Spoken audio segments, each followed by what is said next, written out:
मंच पर उपस्थित मेरे बड़े भाई और विधायक, लोकप्रिय विधायक श्री मदन लाल जी, ओबीसी कमीशन के चेयरमैन बड़े भाई जगदीश यादव जी, मैं आज सबसे पहले तो ओबीसी कमीशन की तमाम टीम, अधिकारियों और सहयोगियों को बहुत बहुत बधाइयां देता हूं, जो इतना सुंदर आयोजन उन्होंने किया। और सभा में उपस्थित, मंच पर विराजमान तथा सभा में उपस्थित सभी लोगों को मैं आज सुभाष चंद्र बोस की जयंती पर बधाइयां देता हूं, शुभकामनाएं देता हूं। दोस्तों, आज हम एक ऐसे शख्स का जन्मदिन मनाने के लिए इकट्ठा हुए हैं, जयंती मनाने के लिए इकट्ठा हुए हैं, जिन्होंने मातृ वतन की आजादी के लिए त्याग, तपस्या और बलिदान का एक ऐसा नजीर पेश किया, एक ऐसी मिसाल पेश की जिसकी बराबरी करना नामुमकिन सा है। आज एक ऐसे क्रांतिवीर, क्रांति योद्धा का दिन है जिसने ना सिर्फ जय हिंद का नारा दिया, बल्कि हिंद की जय करने के लिए अपना सर्वस्व न्यौछावर कर दिया। आज एक ऐसे शख्स का जन्मदिन है जिसने ये आह्वान किया कि तुम मुझे खून दो, मैं तुम्हें आजादी दूंगा। सारा देश उनको, उनका नाम सुभाष चंद्र बोस था, लेकिन मातृ वतन के उस वीर सपूत को, मां भारती के उस लाल को लोग प्यार से नेताजी कहकर पुकारते। अपने पिताजी के कहने पर नेताजी ने उस समय का सबसे कठिन इम्तिहान आईसीएस क्वालिफाई किया, और आईसीएस क्वालिफाई नहीं किया, चौथी रैंक लेकर क्वालिफाई किया। नेताजी के पिताजी चाहते थे कि वो सुभाष चंद्र बोस एक दिन बहुत बड़े आईसीएस अधिकारी बनेंगे, लेकिन नेताजी को अपने लोगों पर शासन करना, बाबू बनकर अपने लोगों पर शासन करना, ये ठीक नहीं लगा, और उन्होंने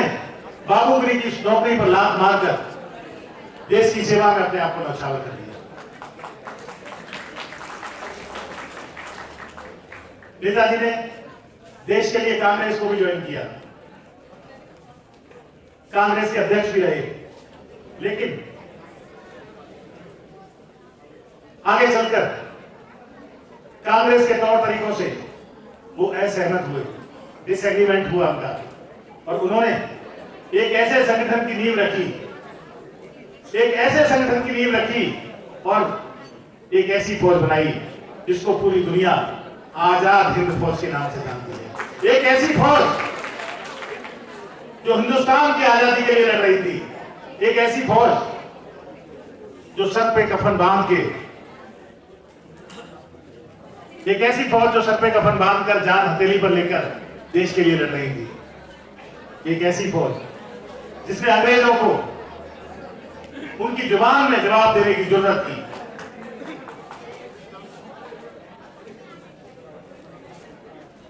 आजाद हिंद फौज का तहजीब क्या थी, आजाद हिंद फौज का मिशन क्या था, आजाद हिंद फौज का विजन क्या था, यह इतिहास के एक चर्चित ट्रायल जिसको लोग रेड फोर्ट ट्रायल के नाम से जानते हैं,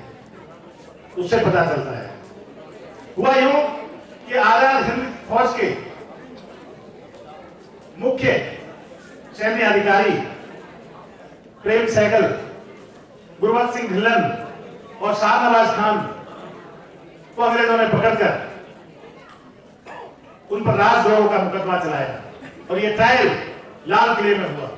इसलिए इसको रेड फोर्ट ट्रायल कहते हैं। लाल किले में जब ये मुकदमा चलता था, और सबसे बड़ी बात यह थी कि ये तीनों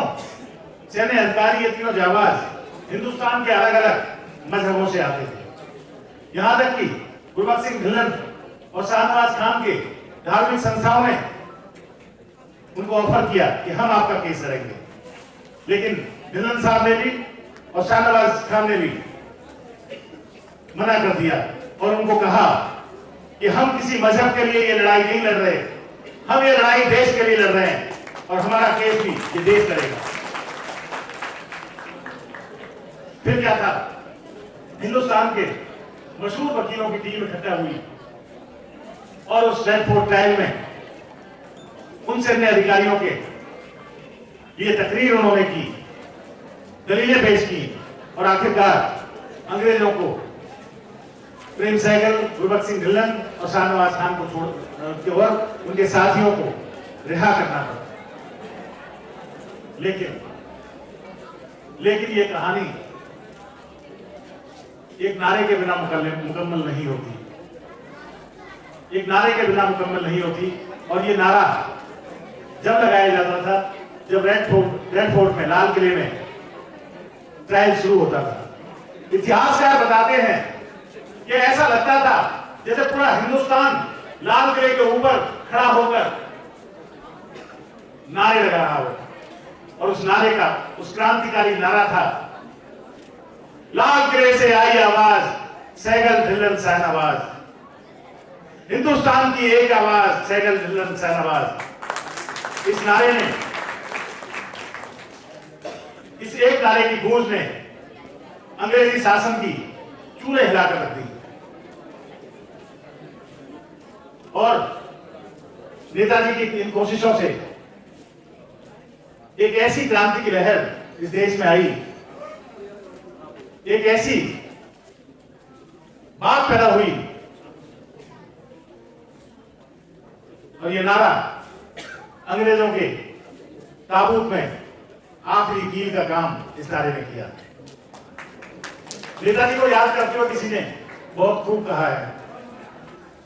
वह खून कहो किस मतलब का, वह खून कहो किस मतलब का जिसमें उबाल का नाम नहीं, वह खून कहो किस मतलब का जिसमें उबाल का नाम नहीं, वो खून कहो किस मतलब का आ सके देश के काम नहीं, वो खून कहो किस मतलब का जिसमें जीवन न रवानी है, वो परवश होकर बहता है,